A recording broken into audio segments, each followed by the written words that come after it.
You played for both Jerry Burns and Dennis Green in your Viking career. Can you compare their styles as head coaches and tell us why you believe Green had so much more success with, at the time, seemingly lesser talent than some of the Burns star-laden teams? Compare the two of them, well, that's the most apples to oranges you'll ever get. They both had very, very different styles. Burnsy was definitely a player's coach. He used to have a saying, it was all about the big knockers, which to him, we had so many superstars, and just the talent level that we had, especially on defense, was astronomical. Offense, too. I mean, we were loaded, and his deal was, the big guys got to come, they got to play. So things were very loose. We had some great coaches, though. We ran into a buzzsaw, which happened to be the San Francisco 49ers every year. We just couldn't get past them. And the reality was, I guess it was 87, prior to me even entering the league, that was the closest that the Vikings got, and probably should have won and gone on to the Super Bowl that year. But it was, football is that way. It's one or two plays here or there. It's a little luck, but it's a belief that you can or cannot win. And at the time, we believed we could win, but I don't think we believed we can get past San Francisco, and we didn't. We just weren't able to do it. I think, the styles changed when Denny took over. Denny was much more of a college-type coach, but he had a system in place. And Denny would run the system no matter what. He came from San Francisco, so as much as people thought of Jerry Burns as a player's coach, he was an old-school player's coach. We used to still do doubles, hit a lot, and, up until probably halfway through the season, we'd still be hitting during the week. Denny changed that completely. We'd be in shorts a lot, and baseball caps or just helmets, and we were extremely fresh. And that was incredible to see. That was a changeover. You talk about change being gradual. That was an immediate change into the new wave of how teams practice and play and prepare. And it was amazing to me, because usually in training camp, you'd go out and play a game, and you had training camp legs, which simply meant you had nothing left. I mean, they'd beat you to a pulp, and you just had nothing. You couldn't really run. Well, we didn't have training camp legs with Denny. We were so fresh. I remember going out and playing in Cleveland, and the cool thing about it was he'd do these things to make sure that we were getting trained in other ways. We flew out there the morning of the game, and he didn't give us rooms. We all kind of laid out in a hotel in Cleveland, and everybody took a chair in the lobby, and it was like a bunch of homeless guys. And he always talked about the fact that I don't care. I don't care if your bed was hard. I don't care if whatever happened, you focused, and no matter what the hardship was, you focus in on the task at hand. And that was his way of showing us that. But we went out there and played Cleveland, and I think our fourth team scored like 24 points. I think we beat them like 60-0. Mm-hmm. And we were literally running circles around them. I remember running down a kick, and just looking back at the guy, going, "My God, you're slow." But they were still going on the old method, and you know what? Being fresh was actually was the way to go. So It was more of a mental game. Definitely the physicality took place, but the reality of that is, you guys are pros. We don't need to hit all week. You know how to hit. Go hit on Sunday. And I think that saved a lot of guys, made their career longer, and I definitely made it more enjoyable, especially, to me, I loved it. He was always really good to me, straight shooter with me. My focus was always, look, I'm going to come in there, I'm going to give you 100% of what I got. I'm going to be in the right place, and I'm going to do everything I need to do to, again, make it impossible for you to cut me. It's interesting because, we've had a lot of guys talk to us about Jerry Burns, and to a man, they love the guy, and you're the first person to actually kind of bring it home for. It wasn't about liking the guy or not. It was a style difference. It was what worked. It was what got us better prepared for games, and maybe that didn't always play in to the Jerry Burns style, so that's actually helpful for us to understand. When you look at Dennis Green-led teams, especially when you were there between, 92 and 94 with him, tremendous amount of success during the regular season, but they lost all 3 playoff games while you were there. Why do you believe the Vikings had such a difficulty repeating their in-season dominance when they got to the playoffs? It's a long season, and there's some attrition that happens. Usually with a dominant defense, you should be able to go a lot farther in the playoffs.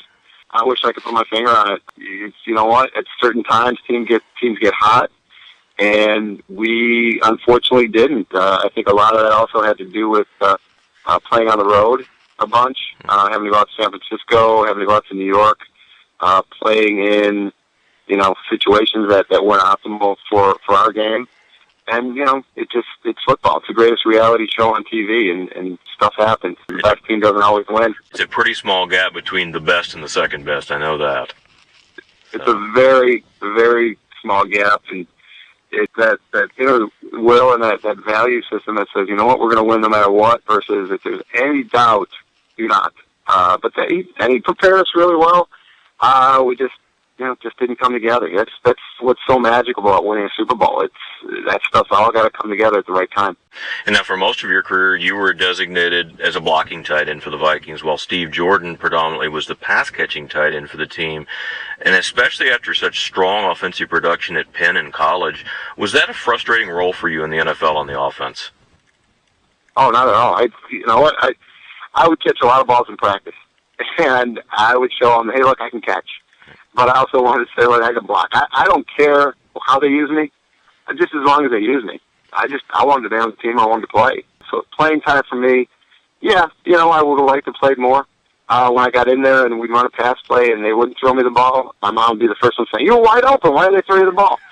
But it's just the way it goes. I mean, when I got hurt, I was going to be the tight end at that point. We had a bunch of injuries. When I went out with my neck injury, I would have gotten a lot of playing time if it didn't go out. It's just the way it works out. And you know what? Now I don't look back on it and say, "Boy, I wish this would happen or that would happen." I'm just amazed at all the good stuff that did happen, and I kind of take that as it was a dream come true, and everything that I accomplished, I'm pretty proud of. We speak of the specialty of the tight end position. What's your opinion of why you think it's so rare in the NFL these days for a tight end to be an equally effective blocker as a pass receiver? You see a lot of shuttling back and forth between the positions. Why is it not common to have somebody who's good at both? Well, you just look at the size of these guys now. When I came in, I was 6'2", 245, and I was the heaviest tight end on our team at the time. When I got hurt, I was the lightest tight end by 30 pounds. These guys are just amazing. The size. I mean, most of these guys are 6'7", 265, 270, 280. I mean, they're gigantic. And when you get a guy that big that can run fast, there's not a lot of guys out there that can do that. I mean, either they're big and strong and they're on the line, or they're a little smaller and quicker and they can run patterns. When you get a guy that can do both, that's pretty amazing. So usually you don't find that. It's rare. And then the different offenses they're running nowadays, most of the tight ends that are receiving tight ends, they're not always lining up on the line. They're lining up in the slot. They're lining up in the backfield. They're much more of a receiver. Mm-hmm. So I just think, go find a guy like Tony Gonzalez. Now that comes along, not very often. And there's some really talented guys out there that can do that, but it's very few and far between, just because it's so hard to get that strength, that size, the quickness, the hands. It's an amazing feat. These guys are just tremendous athletes. It does show you it's rare. I think Gonzalez has been talked out of retirement for his 17th or 18th year, so I think the answer to your question, it comes along every 18 years. So. Yeah, well, I mean, you look at a guy like that, and I equate him to the guy like Steve Jordan, who, Steve's problem was he played up in Minnesota. He didn't get a lot of pub. This guy was one of the most tremendous athletes I've ever seen, period. I mean, the guy just could do everything. And not only that, was one of the smartest guys I've ever been around in my life. He was a union rep. He helped build the Target Center. He was definitely a guy that was really underrated. And he was so steady and so good at what he did. It was fun to watch him. As far as being a backup, if you got to back somebody up, you may as well back up the best. During your time in Minnesota, either when you were on the team or living in the city or both, what are your fondest memories of your time there, and what did you enjoy most about your 7-year NFL career? You know what? It was pretty quick. The 7 years went by pretty quick. I miss Minnesota still to this day. One of my main insurance carriers that we use is Minnesota Life out of St. Paul. I enjoy getting back up there every once in a while. Still got a lot of really good friends up there. It's a wonderful place. The fact that we have family down here in Chicago, that was the reason we got pulled back. Otherwise, I'd would have loved being up there. And, you know, you get a guy like Mike Morris that's up there making a name for himself after football. He was a good long snapper, but, you know, the ability that he's had to be in, you know, the public eye and on radio and everything, I think that's kind of a neat thing. But my best memories up there really, you know, just around the team, around playing, the organization, and the guys. I mean, it was a special time, and it was really a coming of age. It was going from the old school where, you know, maybe we had a handful of people in the front office that ran the team, and we used to get our checks. They used to be handwritten, and then all of a sudden, a couple of years later, it's a corporate deal. There's 150 people in the front office. So, you know, early on, the holiday parties, it was family. It really was. And after a couple of years, you go to the holiday parties, you wouldn't know more than half the people. Right. So it got to be much more corporate. It got to be much more of a business. Right. I mean, it always was. But to see that transformation so quickly was very interesting to me. And it was just the way it had to be. But you know, I'm very, very grateful for those years that I had. And nowadays, especially this time of year, walking out of the golf course and smelling cut grass kind of gives you a little bit of a jolt to say, oh, I should be putting a helmet on. But the good news is I'd rather be grabbing a driver than putting a helmet on and hitting somebody at this point in my life, with my back the way it is and my neck the way it is and my body the way it is. Yeah, you know what? That was a different time. It was a great time. Somebody asked me, well, could you go play a game if you had to right now? And I basically said, you know what, I think I've got one more kickoff in me, but that would be about it. Well, we'll let them know in case they need you during the season, but, you know, the advice and counsel, if I have any for you, is when you're with your foursome out on the golf course, don't have a flashback and try to pancake block one of your foursome there. You know what, sometimes it happens, and they just have to be aware of that. I hear you. Yeah, once you retire from pro football, it seems obvious that the quality and depth of your education better prepared you for life after football than a lot of others. And unfortunately, stats show that over 70% of NFL players have depleted their savings within 5 years of retiring from the NFL. When the average NFL salary today is over $1 million, why do you believe most players struggle so much to plan for their financial futures? Well, I think it's innate in what we do. A football player, all you're looking at is you're concentrating on that next game, no matter what. I mean, you're so laser focused on that, and that's got to be what you do. Because if you take your eyes off of that, you're going to be in a lot of trouble. So you can't worry about getting hurt. You can't worry about 2 games down the road.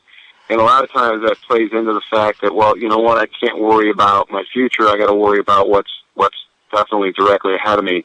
And I think what needs to be done with these guys is they need to take a look up and say, okay, look, I don't know how long this career is going to last. On average, it lasts 3 years. What am I going to do after that? You look at it, and since you were 10, 9, 8 years old, this is what you've known. And people have put in place systems for you, whether it be training camp, whether it be practice. This is where you got to be at this time. This is what you do. You're used to people telling you what to do, and you're compartmentalized into that.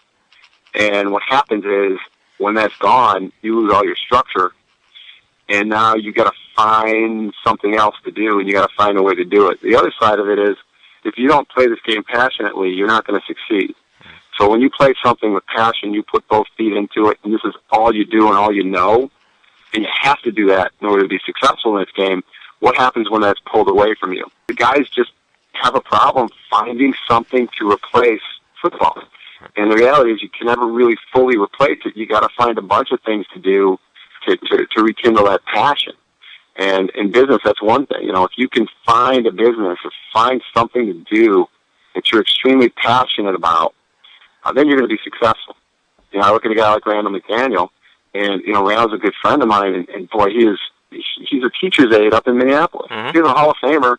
It's a teacher's aide. Why is he a teacher's aide? He's a wonderful guy, and he loves helping these kids out. And that's his passion. And he's one of the happiest guys I know because of that. And granted, he doesn't have to make a lot of money at that because he's got other sources, obviously. But here's a guy that found the secret where you find what you do, you find what you love to do. And I think that's the secret of life. It doesn't matter what to do, but you got to find that passion. We're very fortunate as football players because early on we found this passion for playing football. Right. And it works really well because it is a passionate game. But once you lose that, it's really, really hard to find something to replace that. And that's where guys fall in the traps of, you got, drugs, alcohol, divorce, that's the problem too is, so many people want a piece of you when you're playing. But once you stop playing, they don't really care anymore. They want to go on to the next shade. Right. So that's very difficult. You've got an emotional issue, you got a physical issue also. I mean, you come out of the game, not many people come out of this game without wear and tear, long-term wear and tear. And that's tough. Yeah. And then, obviously, your relationships. If relationships were built when you played the game, they're not really built on a solid structure.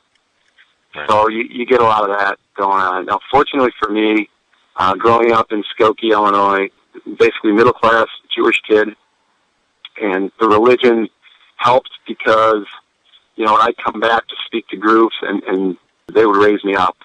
Where I would hear stories from some of my buddies that would say, when I go back to where I'm from, and all I get is my cousins and everybody comes out of the woodwork with their hand out asking for money, thinking that, hey, you made it, so give me some. That never happened to me. That was just people just saying, we're proud of you, and, we lift you up. And then also equates to the fact that I'm still friends with a lot of kids I went to kindergarten with. Huh. And, there's such a strong base here. And then the fact that, my wife and I started dating in high school. We're married and 3 kids, and when you build a firm base, everything else is easy to handle, especially if you can weather a storm. And I think that's a lot of what's missing with most guys now.